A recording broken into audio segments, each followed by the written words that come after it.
আসন্ন ষষ্ঠ ধাপের দ্বিতীয় পর্যায়ে জামালপুরের দেওয়ানগঞ্জ উপজেলা পরিষদ নির্বাচনের ভোট গণনা ও বেসরকারিভাবে চূড়ান্ত ফলাফল ঘোষণা অনুষ্ঠিত হয়েছে।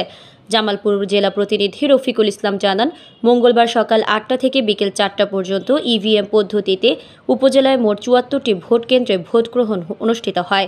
প্রতিটি ভোট কেন্দ্র থেকে ভোট গণনা শেষ করে রাত ৮টার সময় উপজেলার হলরুম থেকে নির্বাচনের বেসরকারিভাবে চূড়ান্ত ফল ঘোষণা করেন রিটার্নিং কর্মকর্তারা। দেওয়ানগঞ্জ উপজেলা পরিষদ নির্বাচনে চেয়ারম্যান পদে প্রার্থী অংশগ্রহণ করেছিলেন ৫ জন, ভাইস চেয়ারম্যান প্রার্থী ১২ জন, মহিলা ভাইস চেয়ারম্যান প্রার্থী ৬ জন। ৬ জনের মধ্যে একজন তৃতীয় লিঙ্গের প্রার্থী রয়েছেন।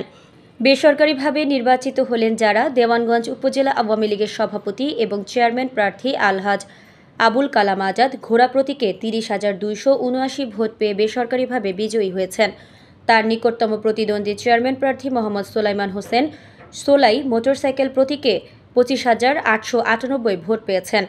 ভাইস চেয়ারম্যান পদে বই প্রতীকে ২৯,৭৭৮ ভোট পেয়ে জয়ী হয়েছেন মোহাম্মদ আরিফ খান। তার নিকটতম প্রতিদ্বন্দ্বী প্রার্থী মোহাম্মদ দুলাল হোসেন টিয়া পাখি প্রতীকে ১৩,৭২৯ ভোট পেয়েছেন।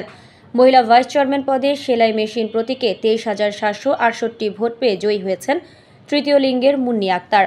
তার নিকটতম প্রতিদ্বন্দ্বী ছিলেন মোসা মাজেদা বেগম কলস প্রতীকে ২১,১৮৪ ভোট পেয়েছেন।